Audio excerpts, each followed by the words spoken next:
Pisces, hello. Kamusta kayo? Sana kayong lahat ay okay. Welcome dito sa inyong third week of January reading, January 15 to 21. Pasensya na kayo kung na-delay yung readings ninyo. Nagkaroon po ako ng medical emergency. Actually, hindi naman ako, loved one ko. No? So, nasa remote location po ako, kaya ayan, iba yung setup natin. Pagpasensyaan nyo na, lalo na kung makarinig kayo ng mga maingay na sasakyan kasi katabi ko main road.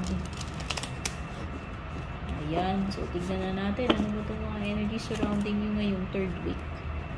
Paparating o anong meron dito. Ano mo ni overall energy mo? Pisces.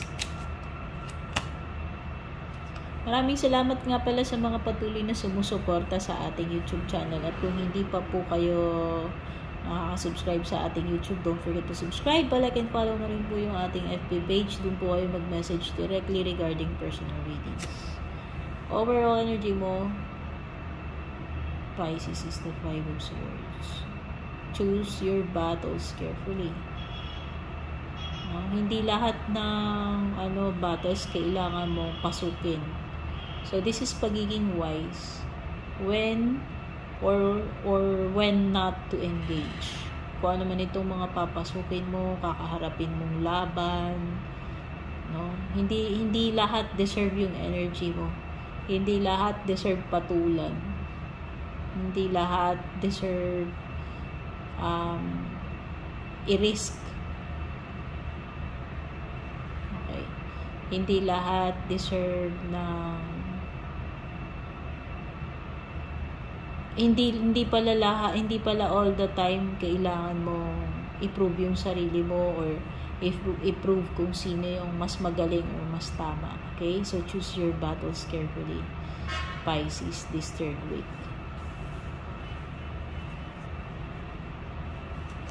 Pwedeng iba sa inyo dito, pwede kayong pumasok sa isang argumento or battle, pero kahit na magwagi kayo, pwedeng hindi kayo happy pa rin in the end.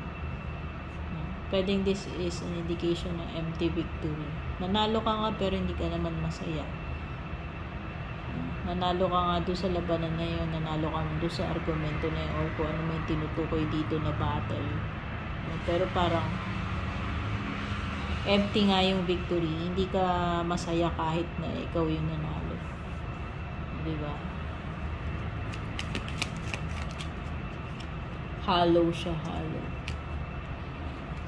Okay, mag-ingat ka sa papasukin mo talaga, definitely. Huwag ka maging foolish. Ayan. Huwag ka maging foolish dito.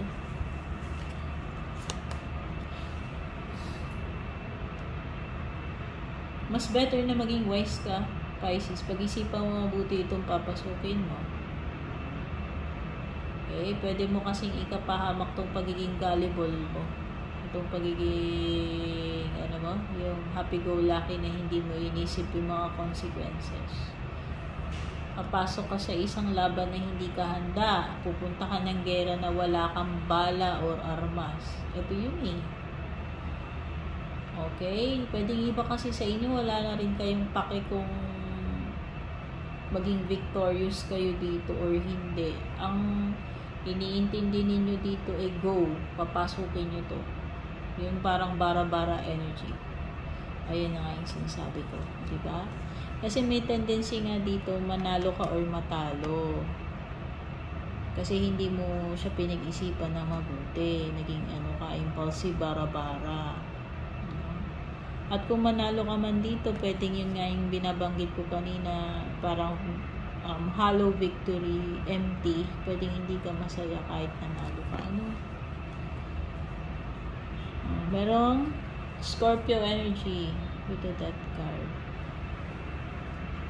Definitely may mga dapat nang baguhin dito, Pisces. Maliwanag na maliwanag yan. Hindi mo na ito mapipigilan itong change na ito.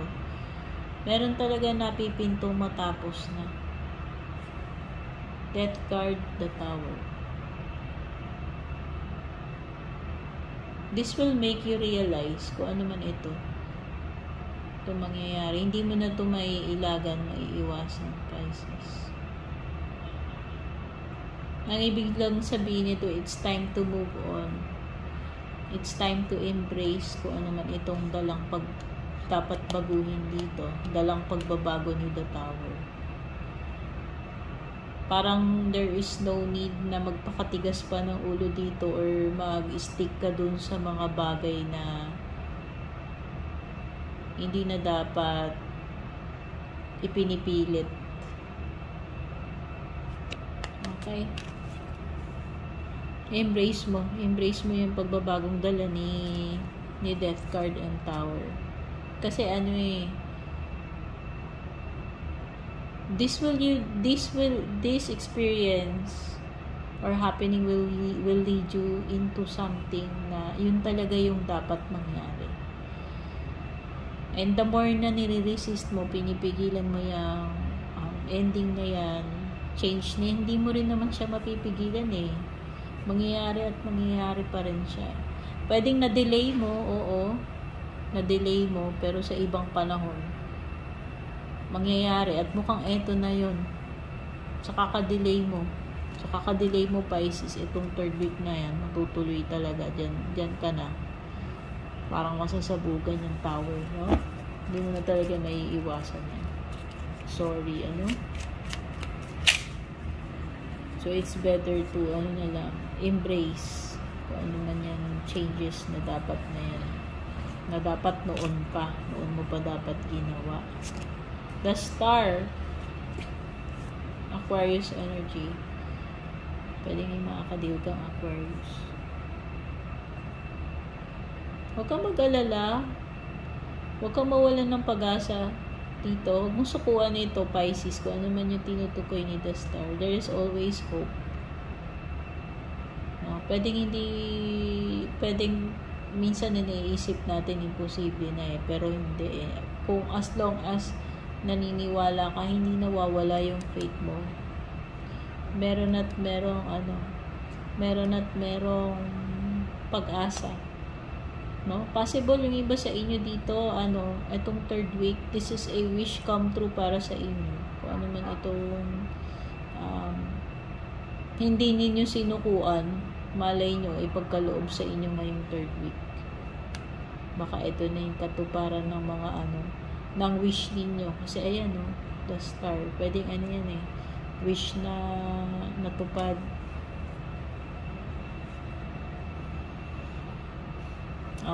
It's wise na wag ka na lang magsalita about this situation, about this issue, kung ano man itong tinutukoy dito, Pisces, ngayong 3rd week. Mas makakatulong kung hindi ka na magdadadaldal dyan, or mas makakatulong na hindi mo na lang sabihin yung gusto mong sabihin. Ewan ko kung bakit, pero yun yung napipick up ko. Mas wise na na lang. I-zip mo na lang muna yung bibig mo dito. Kahit may nalalaman ka dyan, para wag ka na lang munang mag-comment or magsalita. Okay?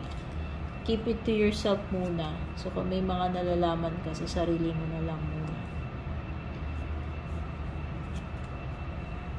12 Cups. Proposal or commitment para sa iba. No? Romantic ito. Sabihin na natin. Yung tipong magpo-propose, aamin, kung may sasabihin sa inyo, basta this is pagpasok ng ng relationship or commitment. Sabihin na natin, kung hindi ito romantic, sabihin nyo na pagpirma ng kontrata, bagong partnership, business man ito o sa trabaho, no? Nakikita ko dito, parang yung iba, parang nagkakaintindihan na kayo nitong person na to. Na parang kahit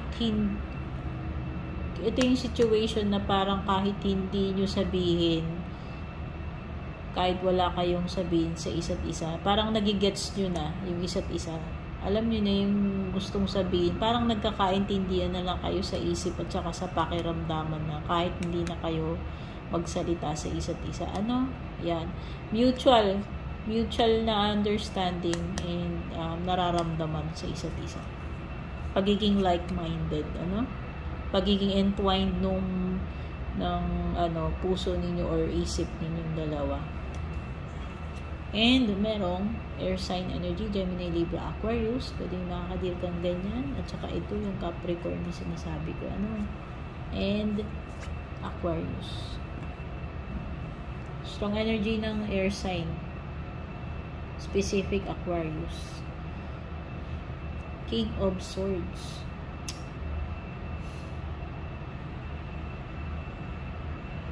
You have to make an important decision, Pisces. Kailangan mo nang harapin tong situation na to. Get over and done with kung ano man yan. Kailangan mong pagdesisyonan at gumawa ka na ng kailangan mo nang mag-formulate ng decision tungkol dito sa bagay na ito. Na matagal na dapat. Ito kasi yun ito nga yung sinasabi ko matagal mo na dapat matagal mo na dapat ginawa yan, matagal mo na dapat na-realize or pinagdesisyonan. Ayan na nga, nire-remind ka uli. Sabi ko nga sa hindi mo na maiiwasan yan. Ito na lang hindi mo na to maiiwasan mangyayari at mangyayari na talaga yan. So dapat na lang talaga gumawa ka ng logical approach dito sa sitwasyon na ito. Yan yung sinasabi ni King of Swords. Once and for all, gawan mo na ng solution itong conflict na ito, itong problema na ito. Okay? Para matapos na yan. Okay? So, ito, may mga nakuha ko para sa inyo, Pisces, ngayong third week ng January 15 to 21. Sana nagustuhan nyo. Thank you so much for being here. Don't forget to like and share. Take care and God bless.